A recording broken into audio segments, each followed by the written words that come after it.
The international effects of the Ukraine-Russia war threaten the Eastern European bloc.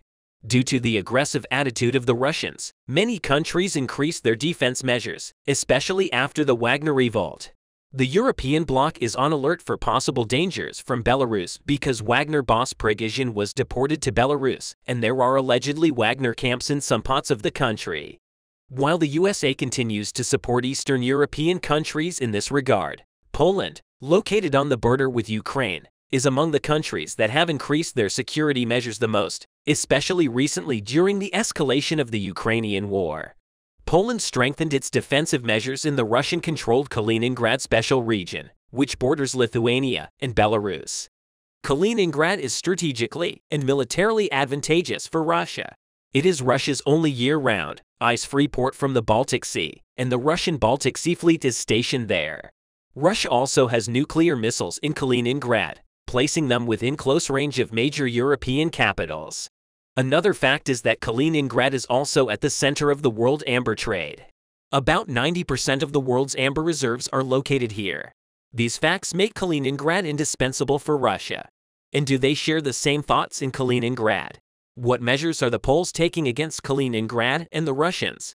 Let's take a closer look at the very critical developments that have left Putin helpless in this small Russian enclave lately. Kaliningrad is much more like Europe, and its residents are proud of its Western-like values.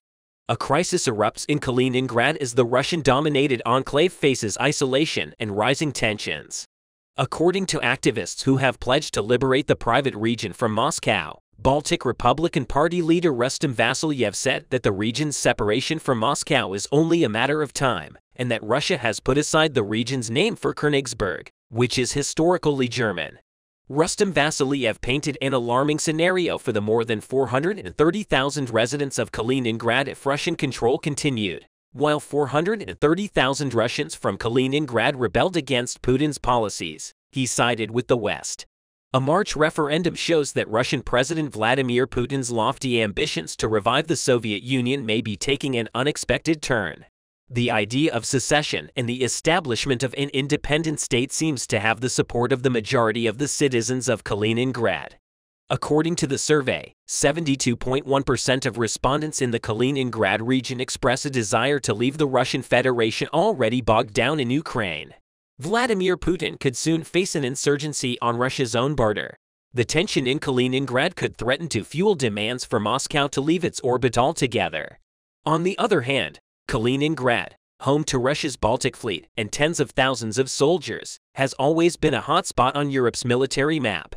Currently, the border lines in this region are very active.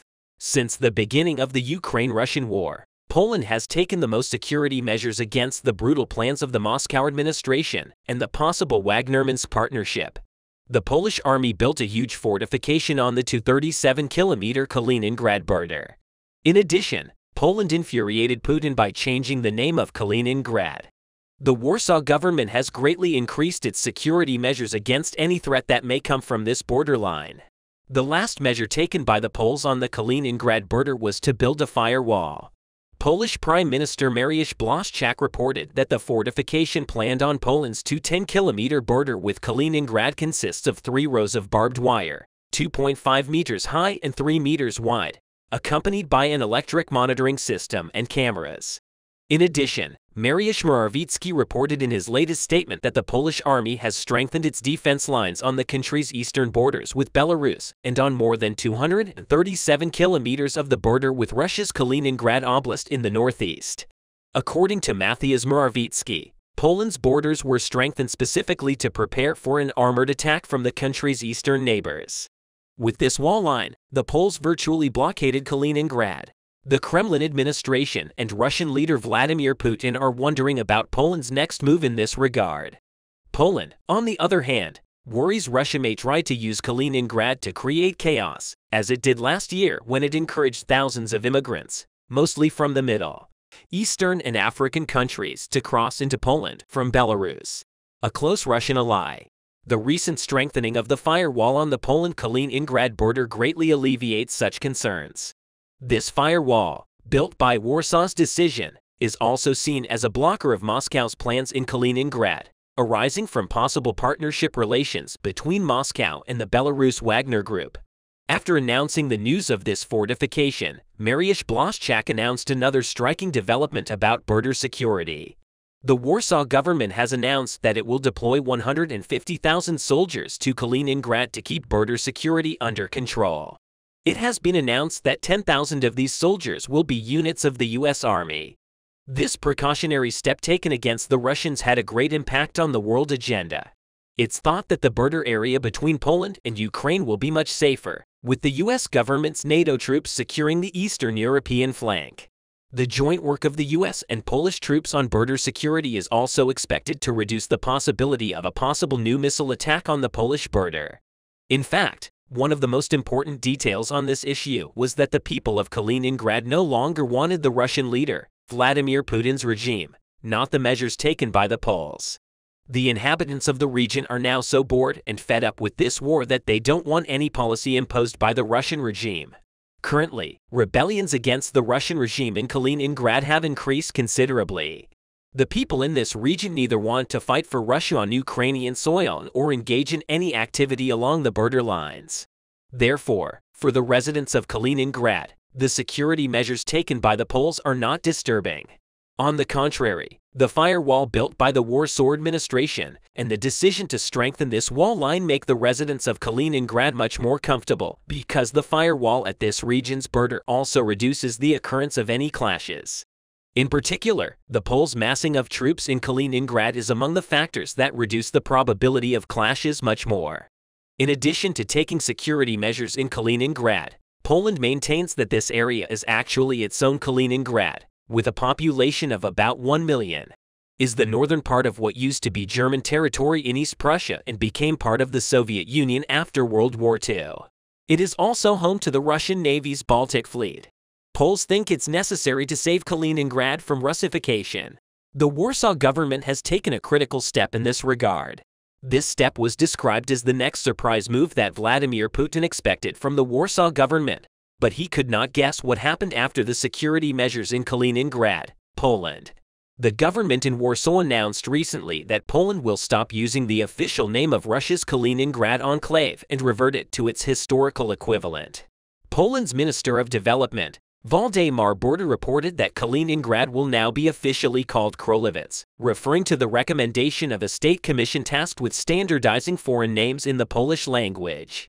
Kaliningrad was known as Königsberg for hundreds of years before the Second World War and was part of East Prussia. Królewicz is the Polish translation of Königsberg. The aim of the Warsaw government was described as opposing Russification in Poland. For this reason, he states that the Warsaw-Kaliningrad region will now be referred to as Królewicz in official documents.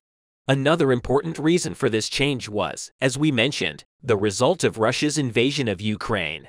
Now, in Kaliningrad, which is facing a name change, things get even more complicated. The Russians reacted strongly to the change of name for this enclave. Russia suggested that the decision was on the verge of madness and could trigger a hostile move.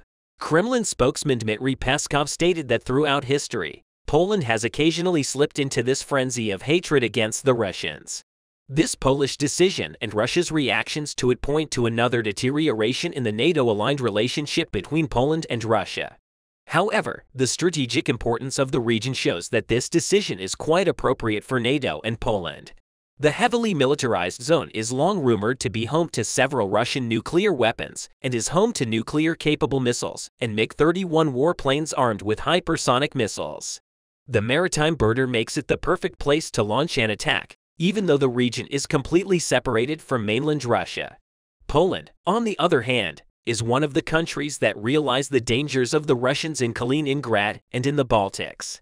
In summary, the Warsaw government, which prevents Russia from posing more risks in the war in Ukraine, Kaliningrad or the Eastern European bloc, on the other hand, continues to support Kiev in every sense. While President Vladimir Putin lauded his military for preventing civil war, Prigozhin went into exile in Belarus on Tuesday as part of a deal that ended a brief Wagner uprising over the weekend. They hypothesize that this may explain why Prigozhin is still alive, despite the fact that a support group captured a significant Russian military base and ordered an armed march on Moscow. In spite of this, the Kremlin prefers to discredit General Surovikin, whom they view as more competent and ruthless than other members of the command. If Russia, which is on the verge of losing the conflict, dismisses General Wikin during this critical period, the offensive Ukrainian forces will have another opportunity to advance. This will most benefit Ukraine, whose troops backed by the West are attempting to reclaim territory captured by Moscow. Numerous Russians escaped the country, which exacerbated the turmoil in Russia. The Ukrainians have tremendously benefited from the chaos in Russia, while Russian soldiers and police dealt with the repression of this insurrection. The Ukrainian army discovered far more advantageous opportunities to liberate its occupied territories. On the other hand, Western Europe quickly mobilized in response to this unrest in Russia. The fierce conflicts between Ukraine and Russia and the turmoil within Russia have caused Western and Eastern European blocs grave concern. The Wagner revolt is viewed as a significant issue, reflecting Russia's internal turmoil, which NATO and Europe must explicitly address. Particularly sensitive in this regard are the Eastern European nations that adjoin Ukraine and Russia. The conflict in Ukraine has spurred the abrupt militarization and rearmament of nations worldwide. Poland is taking extreme precautions to prevent Russian aggression and threats in Europe. Geopolitically significant nations on the alliance's eastern flank were alarmed due to the insurrection in Russia. The United Kingdom, one of Ukraine's allies, decided to hold an emergency meeting. James Cleverly, the British Foreign Secretary, announced that an emergency meeting had been convened to assess the safety of British citizens in Russia. The United Kingdom called this emergency meeting because rebel Russian mercenaries opened fire on Moscow after seizing the southern city of Rostov during the night. This revolt was the first significant challenge to President Vladimir Putin's authority in his 23 years in office. Prime Minister Rishi Sunak stated that all parties in Russia must be responsible and defend civilians. The Foreign Secretary of the United Kingdom presided over a Cobra meeting to provide an update on the critical situation in Russia, particularly as it pertains to British nationals. In addition, James Cleverly attended a meeting with his counterparts from the 7 largest advanced economies. As a result of the military operation that took place in the city of Rostov in southern Russia, which is currently under the control of mercenaries, the British government has revised their travel advisory to warn of the potential for additional disturbance throughout the country. The British Ministry of Foreign and Commonwealth Affairs issued a travel update in which it recommended British people who were not required to be in Russia give serious consideration to departing the country by one of the available commercial routes. In addition, the United Kingdom reiterated its advice to its people, including those who have already visited the country, to avoid traveling to any part of Russia.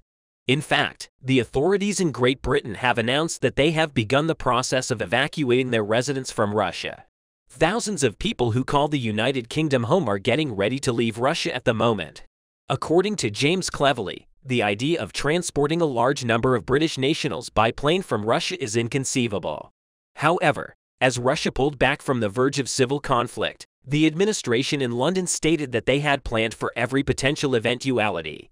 To put it another way, the United Kingdom has made it clear that it intends to utilize any and all means at its disposal in order to retrieve British nationals who are now residing in Russia. Cleverly was given the responsibility of compiling a registry of British nationals living in Russia, while the UK Parliament supplied an update. This was done in preparation for the possibility that British nationals may be required to leave Russia. Cleverly addressed members of Parliament MPs on this topic as a response to Alicia Kearns, the chair of the Foreign Affairs Select Committee, who asked that the government develop a record of British people living in Russia. Although the British government tends to believe that the number is in the thousands. James Cleverly noted that he is unable to provide a precise figure for the number of Britons who are currently living in Russia. Kearns made the observation that much like the scenario that occurred in Sudan earlier this year, the capability of the United Kingdom to carry out an evacuation operation will be significantly limited, if not entirely non-existent, when British troops arrive in a country that is in the midst of civil strife. When asked about the prospect of regime change in Russia, Cleverly responded with well-chosen words. In light of the recent events that have taken place in Russia and Ukraine over the past week, James Cleverly's anxiety about the deteriorating situation in Russia increased after mercenaries from the Wagner gang defied Vladimir Putin's authority and marched on Moscow. These worries also appeared to be the impetus for the British government's recent establishment of the Cobra Emergency Response Group. Cleverly made the following comment in reference to this situation: "The problem with Russia's leadership is the problem with the Russian people. But now they will see how poorly they are governed." In addition, the previous Prime Minister of the United Kingdom, Liz Truss, warned the current Foreign Secretary of the United Kingdom, James Cleverly, that the United Kingdom possesses a backup plan in the event that Russia falls apart. In accordance with this strategy, which was outlined by Liz Truss, the NATO summit that will take place in Lithuania will demand that Ukraine speed up the process of becoming a member of NATO. Regardless of how long Ukraine plans to remain a member of NATO, it is imperative that this procedure be finished as quickly as possible. A British lawmaker by the name of David Lammy confirmed that all parties in the House of Commons will, in the end, support Ukraine with regard to this matter. In addition, David Lammy raised the question of whether or not Vladimir Putin, the president of Russia, and Yevgeny Prigozhin, the founder and commander of the Wagner organization, will now fade away into obscurity. Mr. Lammy also suggested that from the beginning of the UK's invasion of Ukraine by Russia, any attempt by Belarus to interfere in the fight would result in serious repercussions from the UK. This was indicated by Mr. Lammy when he stated that the UK would begin its invasion of Ukraine with Russia. In addition, Member of Parliament David Lammy made it abundantly clear that sanctions have been imposed in reaction to attacks by Russia. The administration of the Kremlin, which is led by Vladimir Putin, has not been able to find a way out of this tricky scenario, despite the fact that the United Kingdom is continuing to put together a fresh set of sanctions against Russia, taking advantage of Russia's precarious condition. Ukrainian forces, on the other hand, have resumed their march into occupied territory in order to further their territorial claim during this crucial time period. The Ukrainians were successful in retaking a number of the settlements that were under Russian control.